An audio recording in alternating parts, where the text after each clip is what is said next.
We want to thank our sponsors today. As you can see, we can't do this without them, and we appreciate their staunch support, even during a pandemic, to help us put on Strengthening Democracy today. Well, Steve, do you want me to get started? Yep, and with that, I'm going to turn it over to Adam Morfeld, our Executive Director.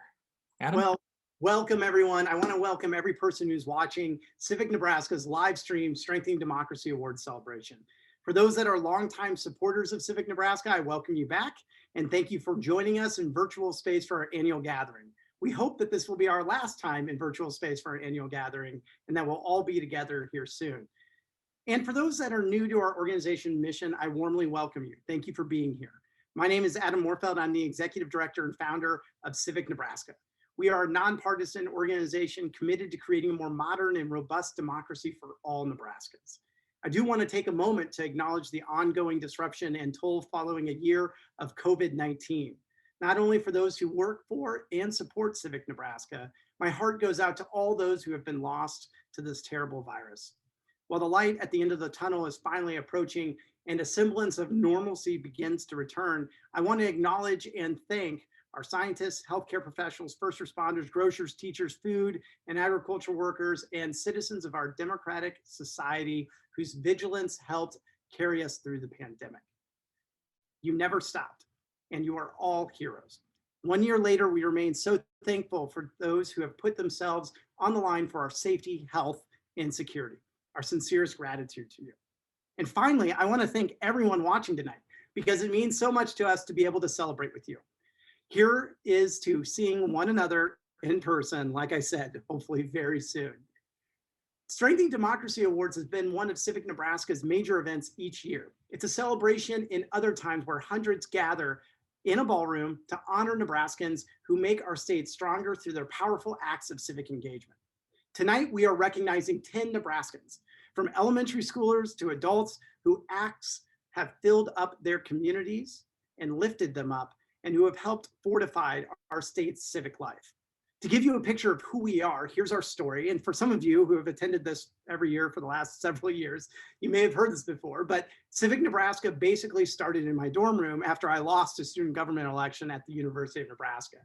We may have lost that election, but our passion for engaging young people in our democracy through voting and civic leadership development has never gone away.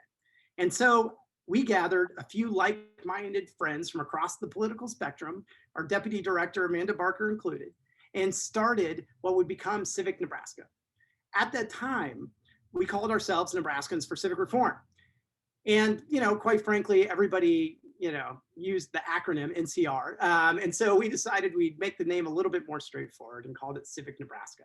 And for the first 3 years, we were 100% volunteer run. Fast forward today, 13 years later.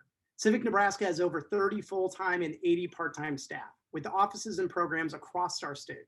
Our mission, we believe, is more important now than ever, building strong democratic institutions, processes, and citizens and residents in Nebraska. We do this through 3 main programs: civic health, youth civic leadership, and voting rights, all working together to invest the potential of everyday Nebraskans and to help them realize their civic power. Each of our programs strengthens the pillars of social and civic health, building confidence in our political institutions, strengthening social connections, increasing civic engagement, and empowering everyone to participate politically, also known as empowering them to vote. So that is the story of Civic Nebraska. And with that, I'm going to pass the mic to Steve Smith, our Director of Communications. In the past year, Steve has gotten to know our keynote speaker well, including going to Citizen University's Civic Seminary, which has enabled Steve to host several Civic Saturday gatherings right here in our home in Nebraska. Okay, Steve, I'll let you take it from here. Thanks, Adam. I do see a lot of familiar faces in the audience tonight, too. Many who have participated in our Civic Saturday gatherings over the past 9 months. And so welcome back to those folks. As Adam mentioned, my name is Steve Smith, and I've had the honor and privilege of working with and learning from this evening's keynote speaker through my Civic Saturday Fellowship with Citizen University. For a week last August, Eric Liu and his amazing team at Citizen U opened their doors and their hearts to me and 10 of my classmates from around the country and imparted their wisdom on how to be civic catalysts in our communities. It was a life-changing week for me. And as a civics nerd, I have to confess this too. It was a personal thrill. I have been a fan of Eric's ever since I picked up his book, The True Patriot, in 2007. It is still a favorite of mine, and I go back to it quite often, actually. Eric is an inspiring narrator, and he's the preeminent evangelist for that essential democratic notion of when we all do better, we all do better. Eric and his wife, Janae, are the co-founders of Citizen University, which works to build a culture of powerful and responsible citizenship in our country.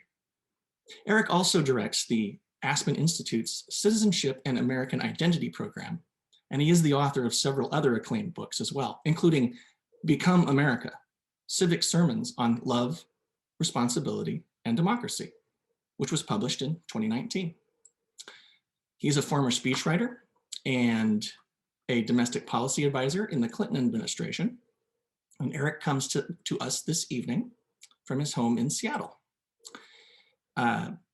Friends, it's my pleasure, it's my honor to introduce our keynote speaker. Please help me welcome Eric Liu.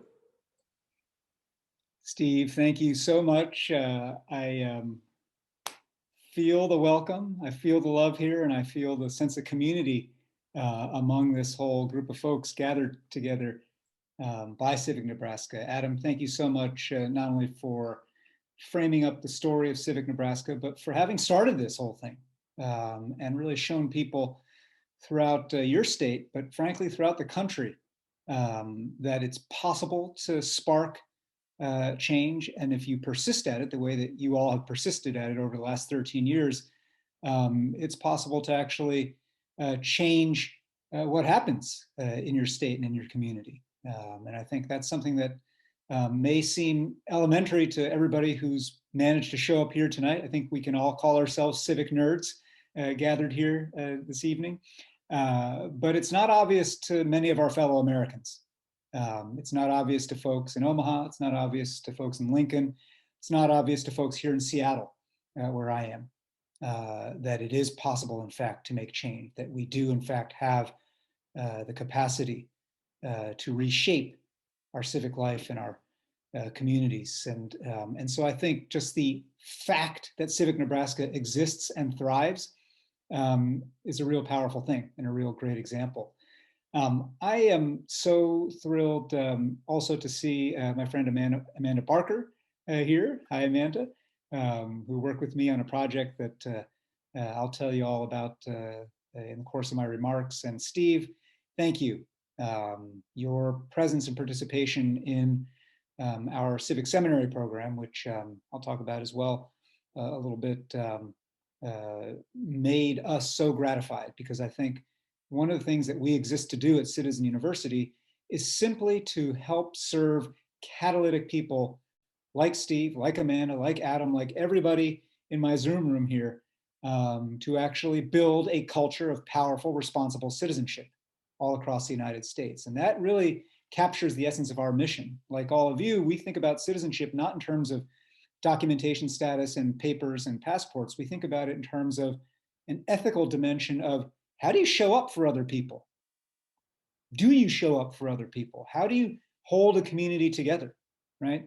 And we emphasize culture in our mission statement, because we live in a time right now where I think all of us, for reasons both welcome and profoundly unwelcome, are highly attuned to the relationship between culture and structure. There's a lot of conversation these days about structural reform and structural change on everything, on agricultural subsidies, on immigration, on taxes, on healthcare, on the criminal justice system, on racial justice in general. And structural change is absolutely important in our democracy. But our view at Citizen University, and my view personally, is that culture precedes structure. Culture is upstream of structure. Culture, by which I mean the norms, the stories, the habits of mind and habits of the heart that we all collectively feed into, sometimes unconsciously. Culture defines the frame of the possible when it comes to structure. Culture is what tells you whether it's normal or not normal, okay or not okay to propose this idea or that idea in our political arena or just in our civic and social lives. And so we pay a lot of attention to culture. And I think one of the things that's beautiful and powerful about Civic Nebraska and the way that you all work is that you are attuned to that positive, well, to that feedback loop, which can be positive or negative between culture and structure, right? You're paying attention to how you build this culture, the honeybee culture of everybody taking some responsibility and thinking about not just sitting back and be a spectator, but actually being a pollinator, being someone who actually spreads these ideas and is looking around for parts of the ecosystem where they could benefit from a little more pollination, right? That's a cultural thing. That's a matter of norms and habits and mindsets and the stories that we tell about who we are. The name of your organization is telling a story that Nebraska's, it's not selfish Nebraska. It's not short-term Nebraska. It's not materialist Nebraska, right? It is civic Nebraska. And right there in the name is a little bit of culture shift that all of you are trying to effect. And so at the same time, across all your 3 programs, you're dealing with structure. You're teaching people young and old alike what it actually takes to move things in our system. If I'm not mistaken, Adam, you might be joining us from your legislative office. I'm glad you lost that election in student government because it appears to have propelled you to, make something out of yourself there and be a little useful to community, but I think Adam can speak personally about that interrelationship between how do you create a culture and then how do you step into the systems of power that actually move our structure, right? And so that, I just wanted to give you that kind of context for how we think about this work at Citizen University, because all I'm doing in doing that is holding a mirror to you for what you all are and what you do and what you believe at Civic Nebraska. And I know that's true of everybody who's on the team, but also particularly true of the 10 people and organizations who are getting honored this evening.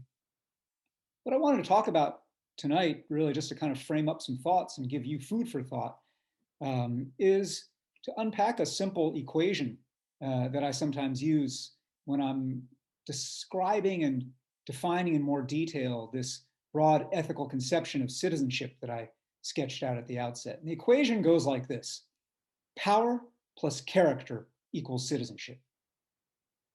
That citizenship properly understood requires both a literacy in power,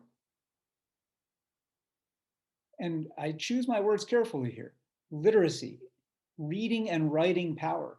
Understanding power is kind of like learning to read and write. In fact, it is learning to read and write. And everybody has an instinct about power because we're human. And I define power simply as a capacity to ensure that others do as you would like them to do.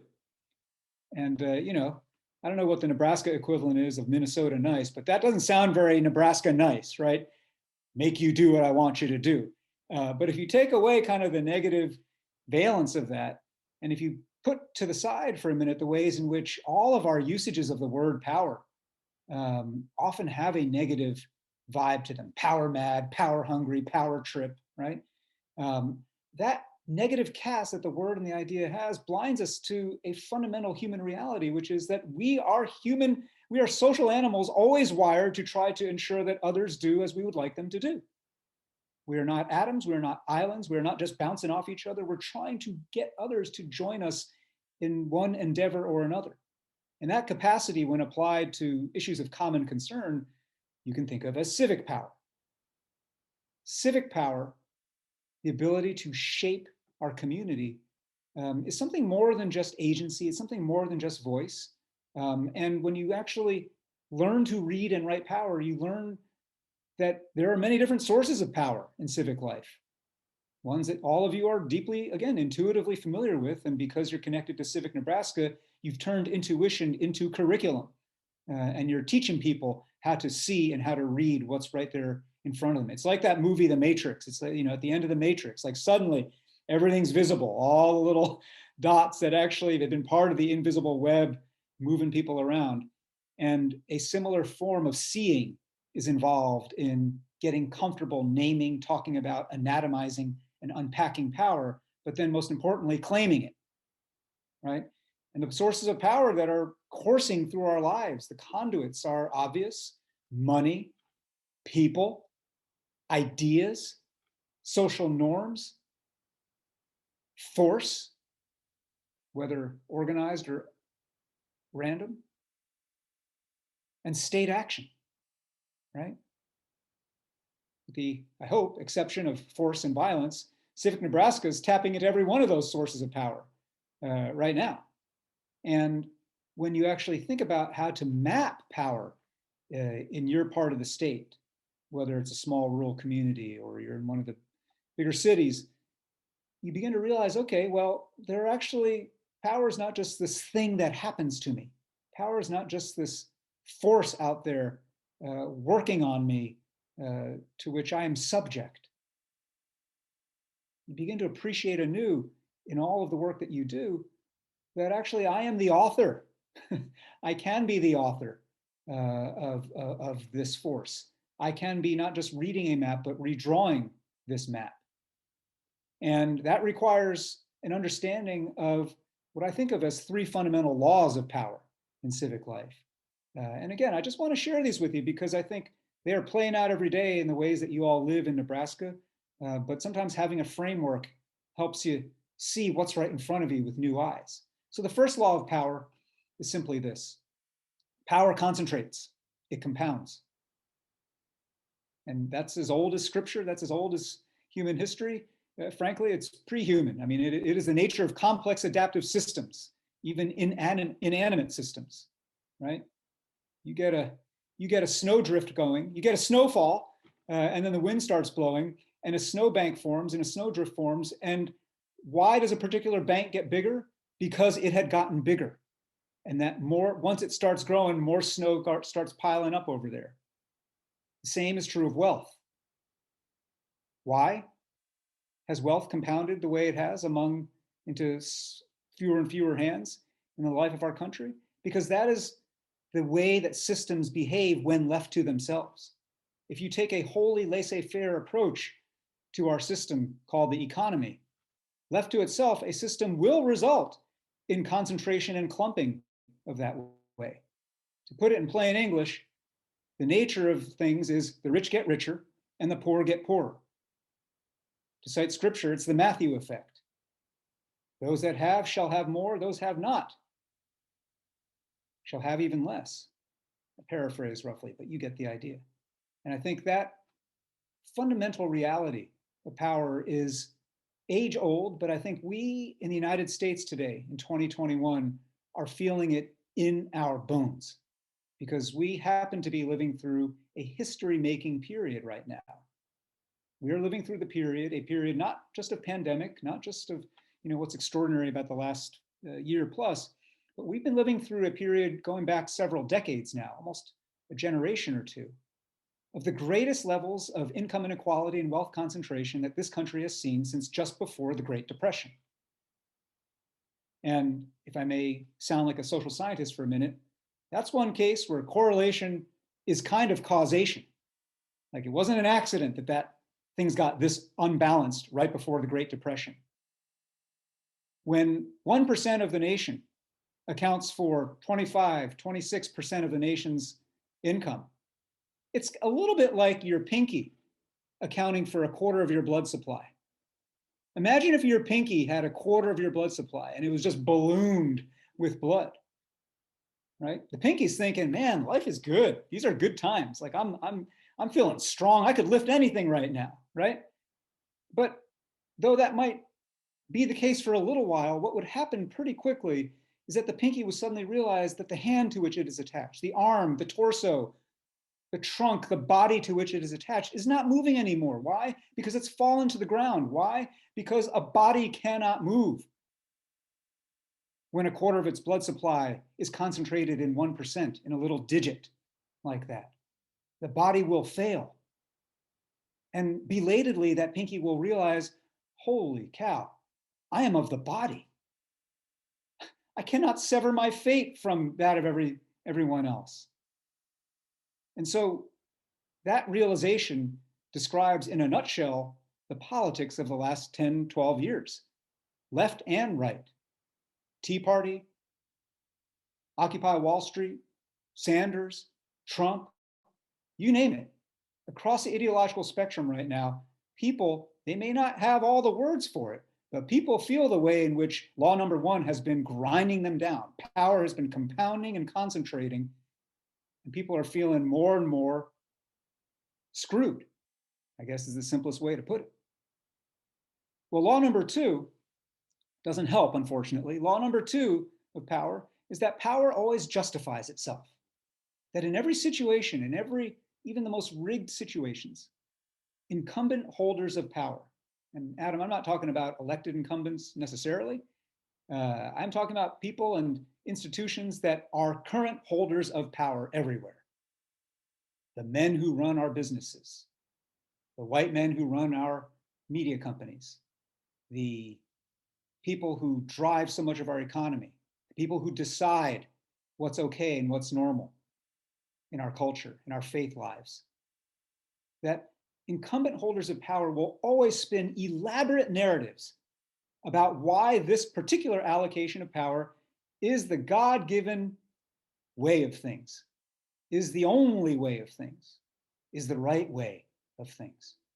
And these elaborate narratives of justification are all around us every day. They're in the headlines, but they're in our history books too. I don't have to tell you in Nebraska the history of populism in the United States. I have to tell you the ways in which 120 years ago, 130 years ago, people just like you started challenging narratives of justification, narratives that said, you know what? It's okay for wealth to concentrate into a few hands. You know what? It's okay for a few folks to lord their power over everybody else. It's okay for men to make all the decisions and women just to, not make noise. It's okay to have cities where immigrants were treated as, near slave labor. That's the natural order of things. And what happened at that time, the combination of the populists and the progressives, people realized that story was just a fairy tale. And they began to challenge that story. And they began to challenge that story the way that people today are challenging stories of male supremacy, of white supremacy, and challenging narratives of trickle-down economics as the only true path to prosperity. Do not trouble the super wealthy. Do not trouble them too much, because if you trouble them too much and don't pay them enough tribute, maybe their prosperity will stop leaking its way down to the rest of us, right? That is a narrative that it's a good story, but it has no actual basis in economic fact. The truth is, prosperity and durable prosperity in an economy doesn't trickle down from a few people at the top. It arises from the middle out. To put it in simpler terms, when workers have more money, businesses have more customers. And so replacing a trickle-down narrative with a narrative that says, making sure that everyday working people can earn enough of a living to actually pay rent, to actually take their partner out to a birthday dinner, to actually make sure their kids have clothes for a new school year, to make sure they actually have a car to be able to get to work. You raise a wage a little bit from $7 to $9, $9 to $11, $11 to $15. Where do you think low-wage workers put that extra money? Do you think they park it into offshore accounts in the Cayman Islands? No, they spend it. They circulate that wealth into an economy that helps, well, Steve put it well earlier, that reminds us that we're all better off when we're all better off. We're all better off when we're all better off is a counter to the dominant narratives of justification that often flow down from the top. So if all we had were these first two laws of power, that power is always concentrating and power is always justifying itself, we'd be stuck in a pretty grim doom loop, right? fewer and fewer people hoarding more and more of what's out there, and meanwhile telling the rest of us why we ought to be happy with that. What breaks us out of that doom loop, though, is law number 3, which is this: power is infinite. I want to say it again in big letters. Power is infinite. And this is not some new age Seattle dude coming to you in Nebraska trying to sell you some woo-woo message here.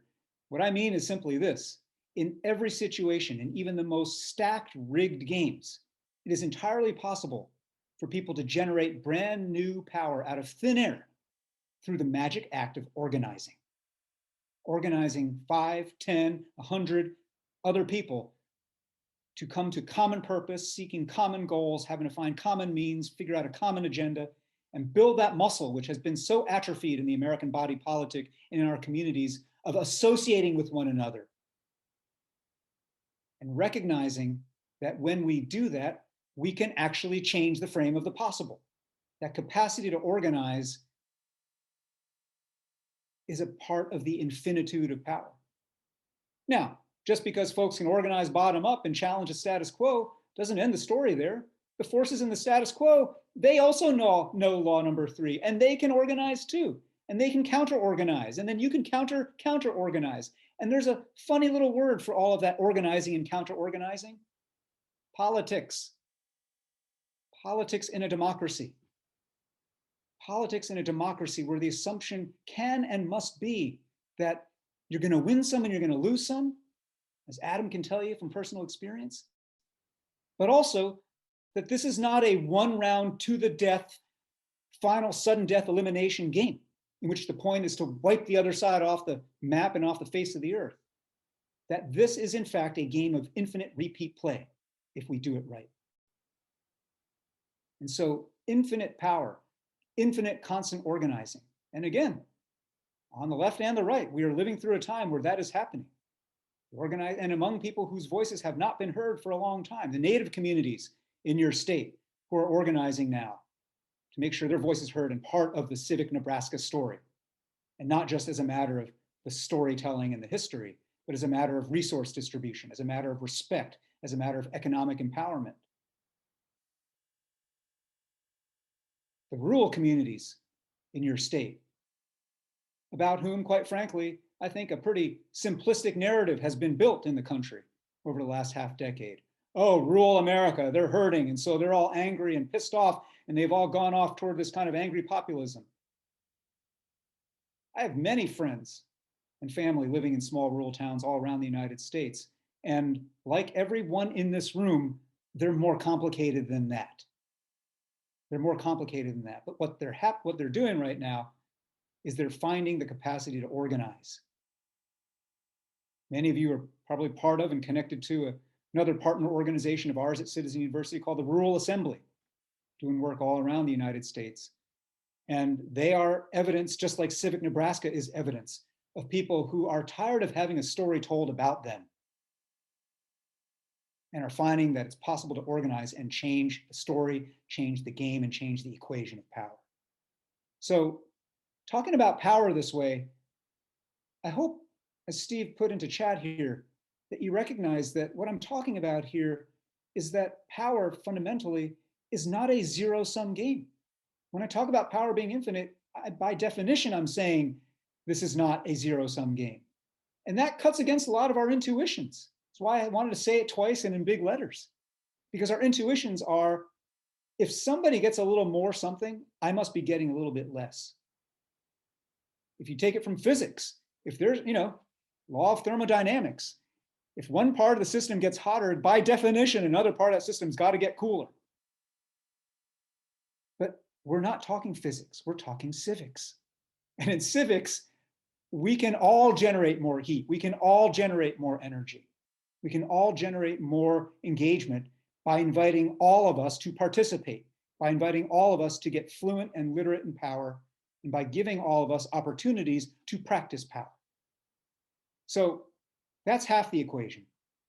And if you master that half of the equation, as I think everybody connected to Civic Nebraska in some way has, then you ought to feel pretty good about yourself. But if you stop there, you shouldn't. Because if all you have is a deep literacy in power. If all you know how to do is to move around and manipulate ideas and money and people and government officials and so forth to get what you want, but that capacity to practice power is disconnected from any moral core or any sense of character, then all you are is a really skilled sociopath. And I don't think, I know you change your name organizationally, Adam, you're describing, but I don't think in the top 10 ideas for your organization was sociopathic Nebraska, right? I don't think that one made the cut. And so you've got to couple that literacy and power with a grounding in what I think of as civic character. And civic character, I want to say, is different from just individual virtue. We have it can be an asset, but in many ways, increasingly, it's a problem in the United States, which is that we happen to think that we are all rugged individuals, forging our own path in our own way, right? It's a frontier story. It's a story that is woven into the fabric of Nebraska history. But I think you know. In fact, I know you know because you're from Nebraska, right? I'm just a city guy from the Northwest, grew up in the East, right? What do I know about this? But I know enough to be able to say that rugged individualism never got a barn raised. Rugged individualism never got pipe laid for an irrigation system for a field. Rugged individualism never helped a community stand and sustain itself. And so when I talk about civic character, I'm talking about more than individual virtue, right?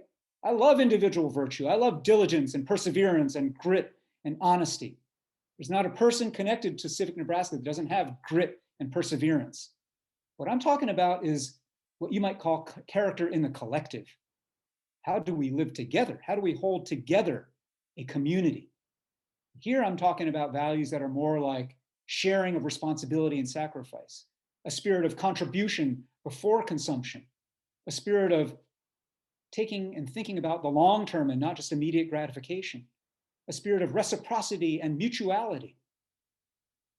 One might shorthand this spirit, the Nebraska spirit, the Nebraska way. I mean, heck, I'm talking to folks who are, some of you are next door neighbors to the Oracle of Omaha. You are next door neighbors to the living embodiment, though he is by net worth one of the great plutocrats of our time, Warren Buffett, actually by character, by values, is the embodiment of what I'm talking about here.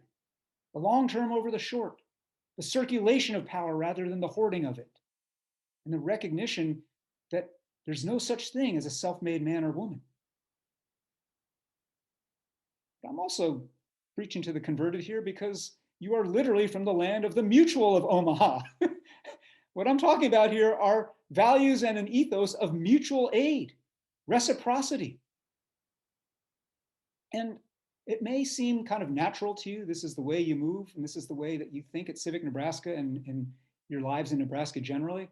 But I think we all know people 1 degree of separation removed from every one of us for whom I have just been speaking a foreign language. Right? What are you talking about, man? This is a dog-eat-dog world. You're talking naive, fuzzy-minded, maybe liberal stuff. And I am here to tell you, this is not naive. This is hard-nosed. This is based on a deep understanding of human nature and human systems. And it's definitely not liberal. There's nothing more conservative than attending to the ways in which networks of families, and faith organizations, and associations are the fabric of our society. There's nothing liberal. In fact, it is deeply conservative to understand that we are not just hyper-individual atoms bouncing off each other, that we are set in a context of tradition and place and community. But I don't want to call it conservative or liberal, because I think, like you at Civic Nebraska, it's dumb to talk about things in only a left or right frame, right? We walk around the world, those of us gifted with sight, we walk around the world looking through 2 eyes. We don't walk around the world covering one of our eyes all the time.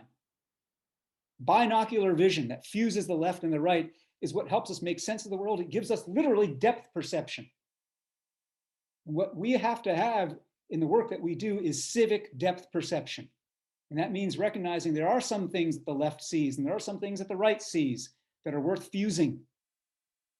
And maybe for some of you like me, It happens to be true. My left eye is dominant.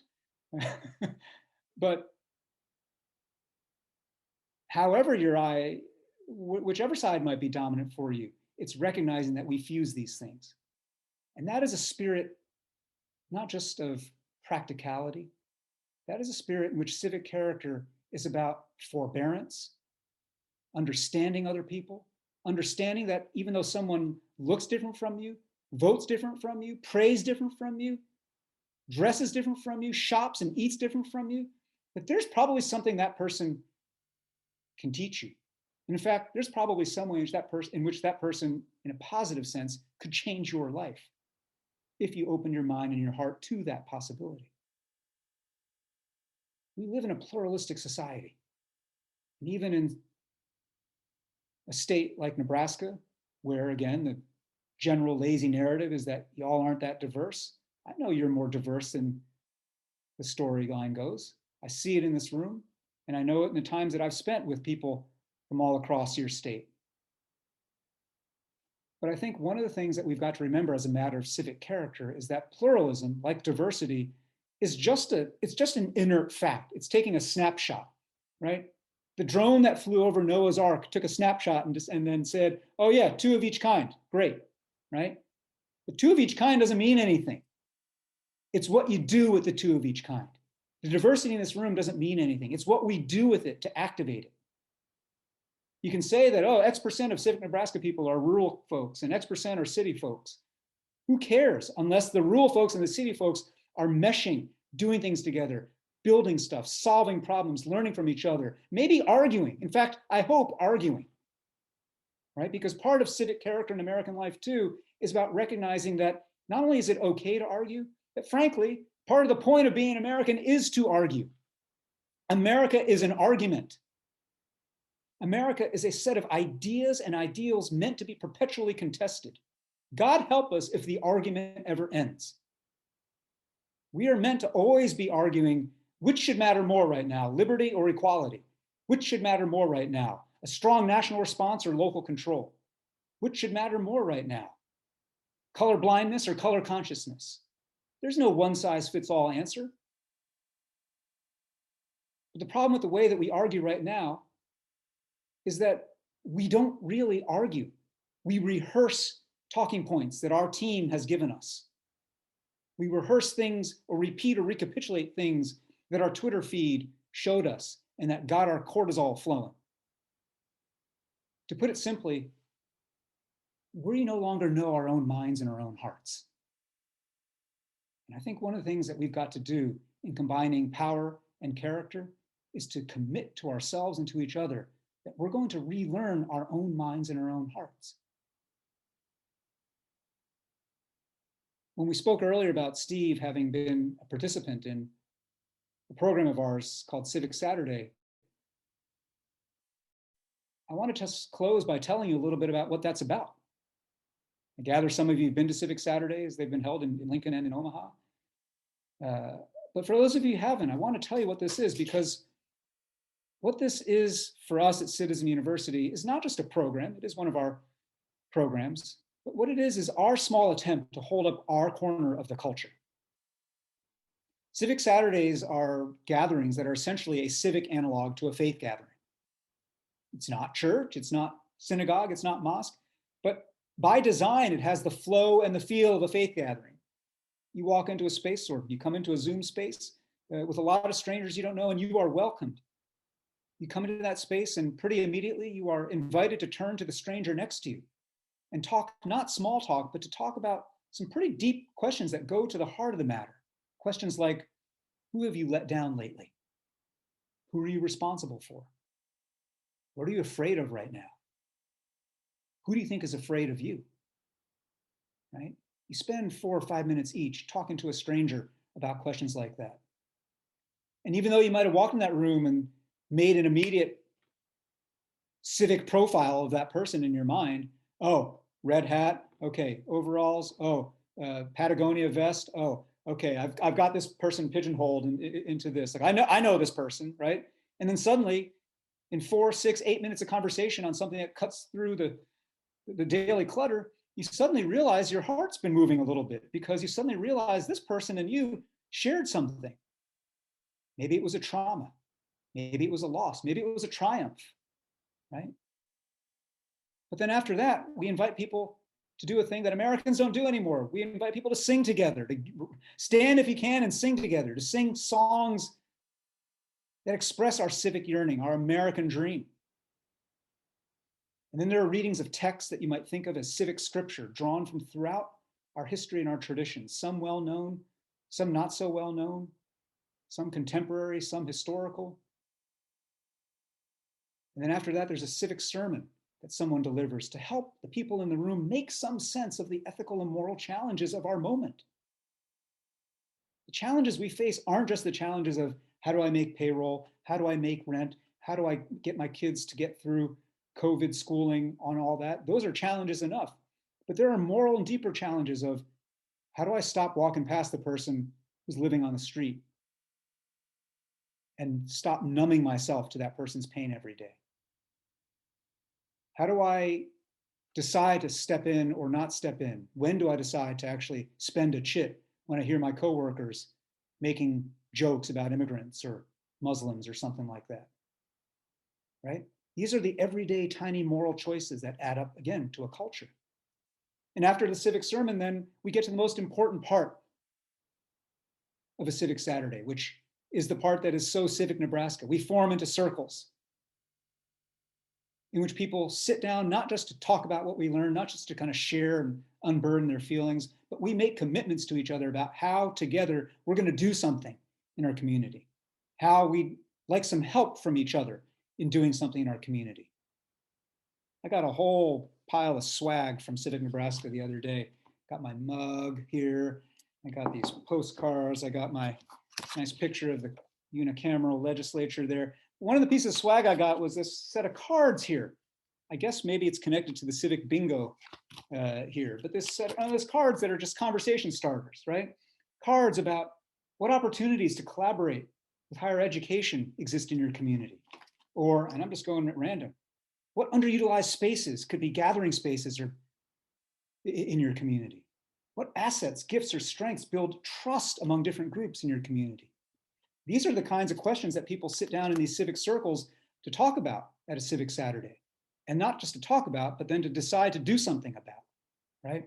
And that's why I feel like we are gathered here today truly as kin. I mean, you're all kin because you're all part of the Civic Nebraska family, but I would say we are kin to one another. And Steve Smith is the one who's kind of by blood kind of married into both Citizen University and Civic Nebraska now, because he's gone through our Civic Seminary program in which we train people all around the country to lead Civic Saturday gatherings of their own. And they're happening every weekend now in small towns and big cities from coast to coast in our continent.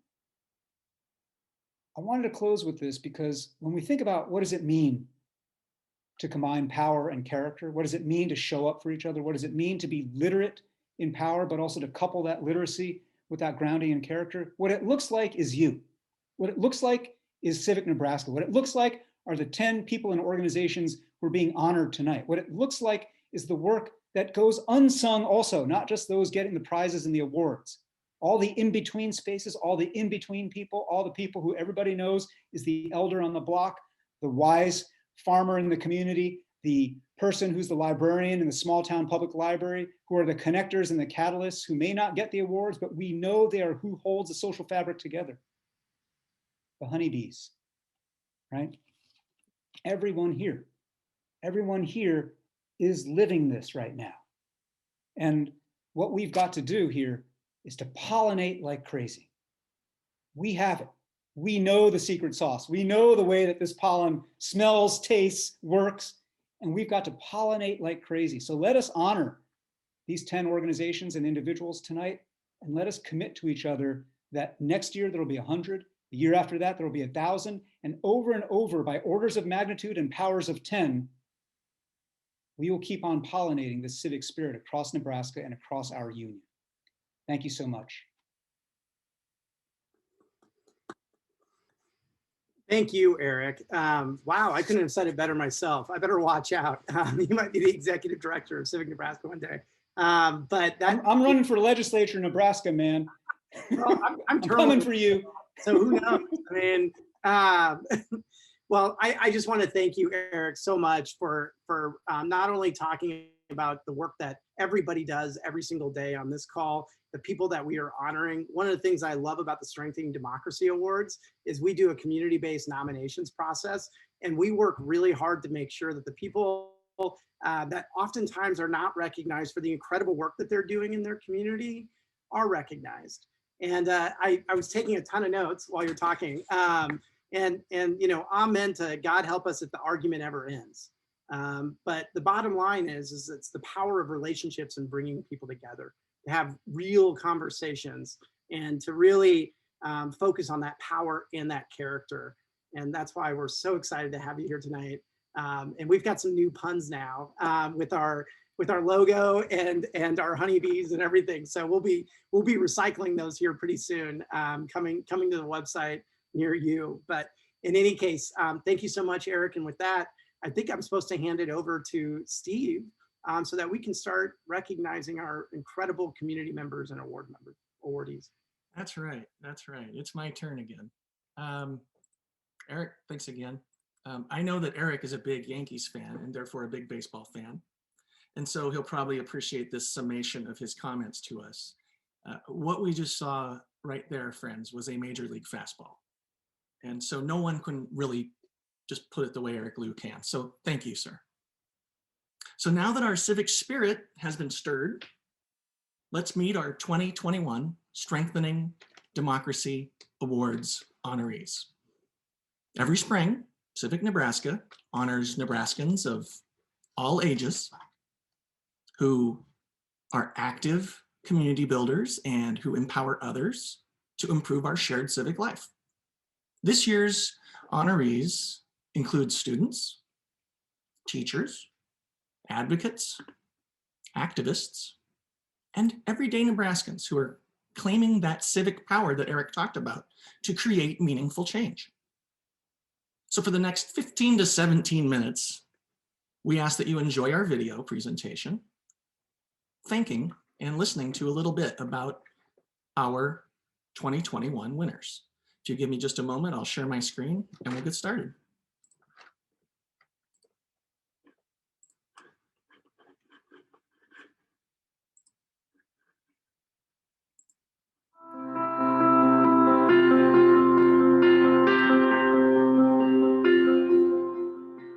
Civic Nebraska honors Janelle Walther for research excellence in the realm of public and civic engagement. Janelle has really helped us with the Civic Health Index at every step along the way. I think without her expertise and facilitation, without her commitment to that integrity of the work, we would not have been able to have the product that we have, and ultimately now we would not be having the conversations that we're able to be having across the state. So we are really grateful to her work as a multidimensional leader, as a democracy builder, as somebody who truly values connectedness and engagement and civil discourse. So we're thrilled to be able to extend that award to her and have her part of the work. When we first started working on the Civic Health Index, one thing that was important was making sure we were not just hearing what people were saying, but understanding where that was coming from and understanding how they were coming to those perceptions. What does that data mean? And so trying to get to beyond understanding here's, if people felt a certain way, but understanding where that's coming from, what is shaping people's opinions and perceptions, and what is the impact of that down the road is something that's really important. In my work and thinking about that, it is what does this information mean, and what is that impact that's coming from that? What are the action steps that are going to happen from that data? And I think that is one thing that's exciting about the Civic Health Index work, is because it moves on to next steps and what we can do with that information. I sure hope that it is helping democracy by helping to ensure representation and representation in data, representation, making sure we're getting the right people around the table, making sure the right people have their voices heard. And those right people are going to be our neighbors, our community members, people who live in our state. I would like to recognize the whole team at the University of Nebraska Public Policy Center. I, of course, worked on the Civic Health Index and Collective Impact Lincoln, but we also have a team at the Public Policy Center who was excited to help out with this project. And I wanted to recognize Lisa Pitlick-Zillig, Khadijah Davis, Alyssa Sloan, and Lisa Bowers, who all had their hand in helping out and are excited to see what comes next with Civic Nebraska.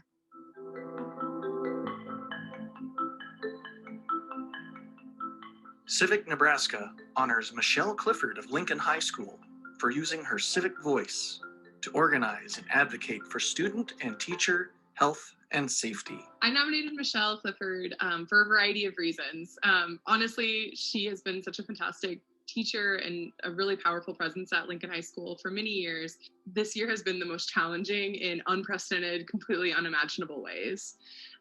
Michelle has always ran her classroom as an inclusive, safe space. She doesn't shy away from topics of injustice. She has always made her classroom a safe and welcoming space to all students. She also now needed to turn that advocacy inward and fight and advocate for safer working conditions for teachers, specifically teachers in Lincoln, Nebraska. I have made myself unpopular in the district this year by speaking out against how some of our COVID procedures have gone and just kind of the unwillingness to let go of normal teaching. And it feels just really nice to have some recognition, knowing that I didn't like burn all of my possible bridges and just to have people say thank you for that. So thank you guys.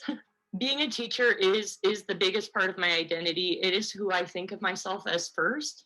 And it means sometimes that, I always have to kind of be on, run into kids at the grocery store and stuff like that. And so in certain ways, it's hard to always be a little bit in that teacher mode.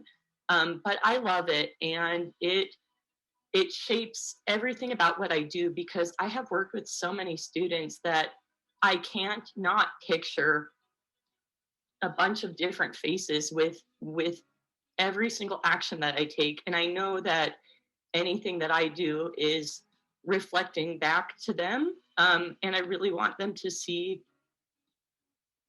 what can happen when we come together as a community. That's a big part of it. I have always wanted my classroom to be a community within its own self, and one that also extends outside of the walls of my classroom.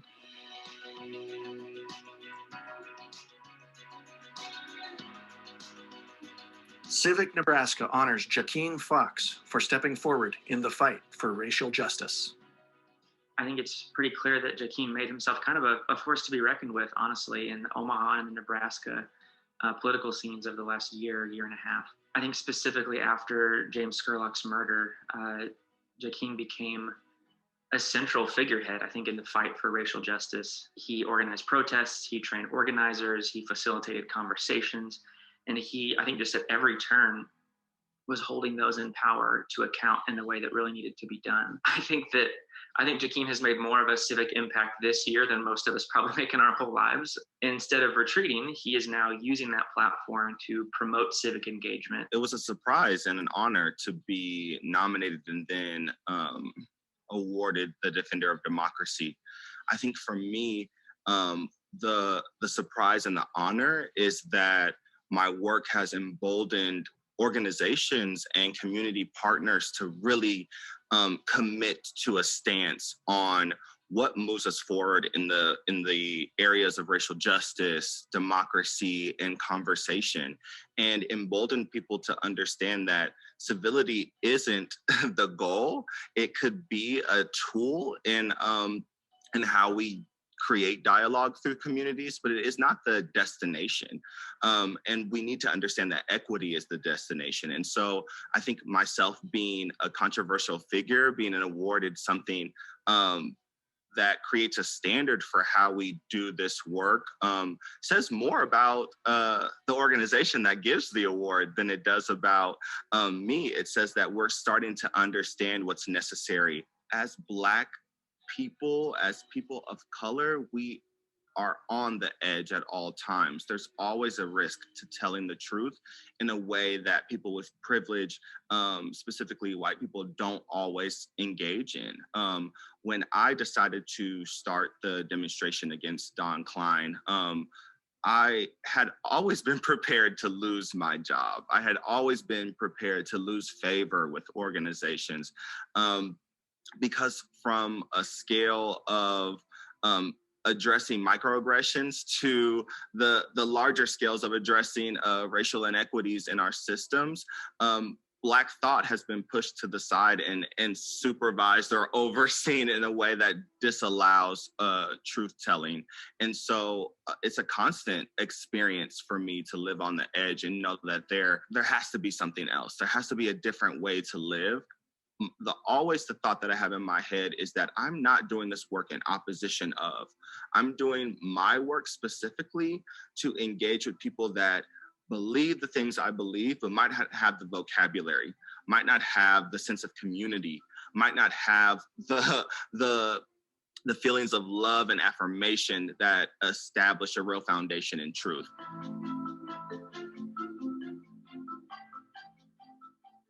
Civic Nebraska honors Erica Kobza for her work on access issues involving food insecurity, clothing, and transportation in Fremont. Erica is very passionate about her values, and she holds her values deep. You can tell from talking to Erica in just in a short conversation how much it matters to her that all kids matter. That she values anti-racism, inclusivity, equity, and access. And so it just seemed like a very obvious choice to nominate for an award through Civic Nebraska. Together for Fremont started kind of inadvertently as a conversation, a very passionate conversation between myself and Brent Cudley one day after work. There was a lot that was beginning to happen again with like Black Lives Matter. And we both felt very passionately about that. And I think that sometimes in smaller communities like ours, we're not out having the opportunity to really go put ourselves out at a protest or anything like that. There was one or two Black Lives Matter protests here in town, and we did participate, but there's not a huge opportunity to do those kinds of things. And we just kind of were like, there's a lot going on right now, and we want to do something. What can we do? And so then we also just came up with these 3 verbs, which is that we educate, we advocate, and we act, because we want to do more than just write a Facebook post about how fired up we are and how passionate we are. We want to actually go do something. And so this was kind of the way we thought we could maybe rally people around us, which was easy. We found that there are tons of people in the community who value the same things that we do.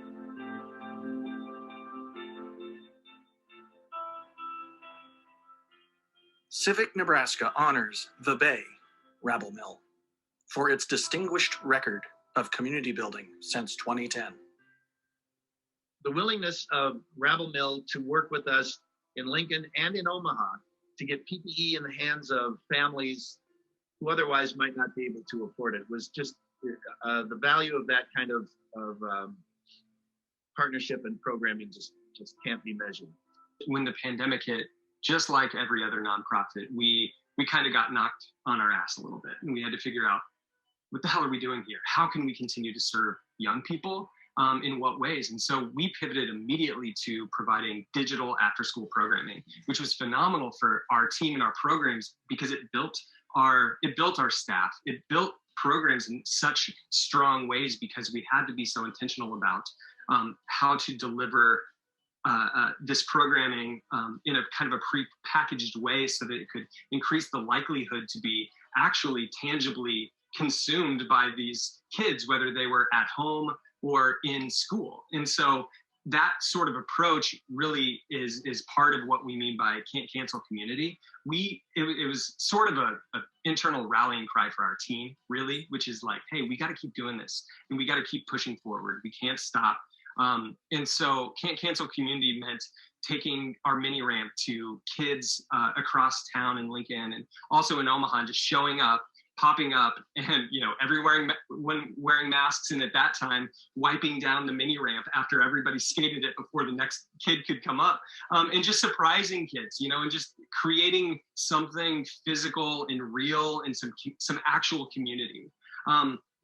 It meant doing things like working with Civic Nebraska to provide PPE for families in need. It meant doing a Nebraska Young Voters Project, with Civic Nebraska as well, to really get out Gen Z voters in 2020. It also meant creating digital after school that is now in 12 different schools across the state. So developing that sort of programming. Can't cancel community was a hashtag in an internal rallying cry, but it really proved true thanks to partners like Civic Nebraska.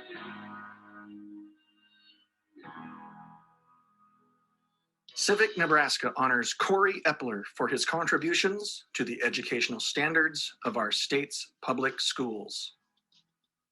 I nominated Corey Epler for the Administrator Award because he is outstanding in his field. He really is. He is the Nebraska Department of Education's Chief Academic Officer. Corey sets the standards for K through 12 across the state of Nebraska. Corey takes a lot of heat sometimes, often, for his role in advocating for students, but he is there for them and just building and developing the standards so that they are reflective of where we want to go and building a higher and better education. Well, I was surprised and very honored to receive the recognition. I think for me, I don't ever do work to be recognized. I just have always been the type to get in and put my head down and do what I believe is right. And so I think it's kind of icing on the cake when you get to do that and then have an opportunity to be recognized. So very grateful, very humbled. Also just like really appreciative of the staff that I lead. I'm really proud of the revision of the social studies standards, and we approached the work really from an equity-centered perspective, and we wanted to ensure that all Nebraska students had an opportunity to see themselves in the standards, and that's why the emphasis on multiple perspectives was really critical. The other thing that we did in the social studies standards that I felt was unique was this is the first time that we did a bias review prior to the standards being approved. And so I think it's the idea of explicit or implicit bias is very real. And so if we know that the standards serve as the framework for teaching and learning in a given content area, we wanted to be sure that bias wasn't reflected in the standards.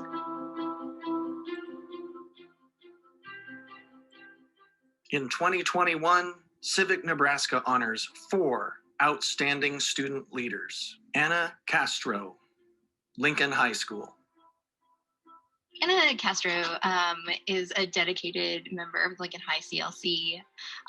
She is a junior this year and kind of came to me with an idea about starting a group around Lincoln High history. What I really appreciate with Anna is that she's always willing to have a conversation.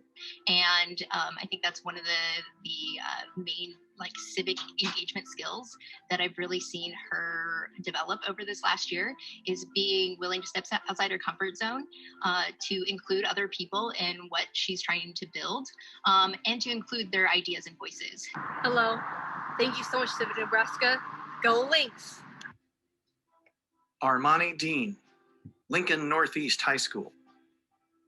I nominated me and my staff because of the outstanding leadership he's shown throughout the year, both in CLC and the school. He is a founding member of our brand new environmental club, which we got started this year. I've also seen Armani stay positive through a lot of adversity in a really difficult and challenging year. That's the thing I noticed most about him is even though we always have masks on, he's always smiling, he's always staying positive. Thank you, Civic Nebraska, for the award. I really appreciate it. Nira Brandt, Randolph Elementary School. So I nominated Nira Brandt as a student leader in CLC for a multitude of reasons. Her willingness to help out with our younger students has been amazing for us. Also, the big thing that myself and my staff all agreed on was her positive attitude that she brings to the program every day. Her smile that she brings uplifts everybody in the room, and that's made everything so much easier. Nira's in 4th grade, so for her to be showing those leadership skills this early is an amazing thing to see. I thank you, Civic Nebraska and CLC, for giving me this award. I really appreciate it and I honor it, and I will keep trying to do my hard work. Thank you. That's all I have to say. Christopher Gonzalez Donis, Campbell Elementary School. Christopher Gonzalez is a 2nd grader. He's a well-mannered young man. He is an enthusiastic person. Every day he comes in with a smile. Every day he makes sure to say hello to all of our staff members, makes sure that all of his peers are doing their job. And honestly, he's a hoot to have around. He's been able to take a leadership role where people now look up to him. He has been encouraging to staff members. He has been a positive influence in all of his peers, and we love to have him. Campbell, in our school, or proud to be where school is cool. Yes, Coyotes, yes, it's true.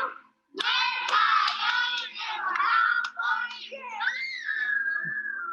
you. Congratulations to this year's recipients of our Strengthening Democracy Awards.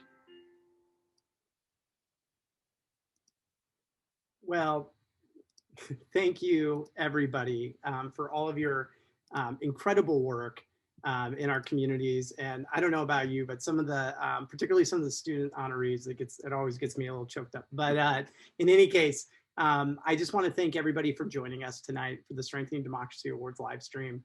Our development team has actually put together very special Civic Nebraska promotion package, which Eric actually, prominently displayed during his speech for 2 lucky winners of our Civic Nebraska donor baskets. So based on the most democratic system out there to decide a winner, a random number generator, these are the folks who registered the Strengthening Democracy Awards ahead of time and are now going to be the recipients of the exclusive Civic Nebraska promo.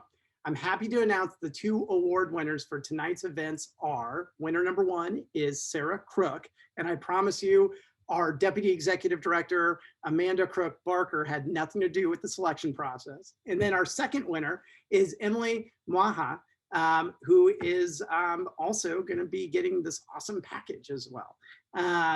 So congratulations to all of you. Our development staff will be reaching out to both of you after the event to coordinate. And I want to sincerely thank our special guest speaker, Eric Liu, again, for your keynote address and being a part of the Civic Nebraska Strengthening Democracy Awards. And I also want to thank all of our award winners for the contributions they have made to make our state a more vibrant place for all of us to live. Also, I want to note that there are opportunities to get involved with Civic Nebraska right away at civicnebraska.org. And to ensure our credible staff can continue doing this work every single day by supporting neighborhood civic health, building up young community leaders, some of which you just saw, and ensuring that all elections are modern and accessible. So please consider making a donation tonight in honor of how you strengthen democracy and how we can strengthen it together. Donation opportunities are posted below in the live chat and also on our website. Thank you so much and good night, everyone.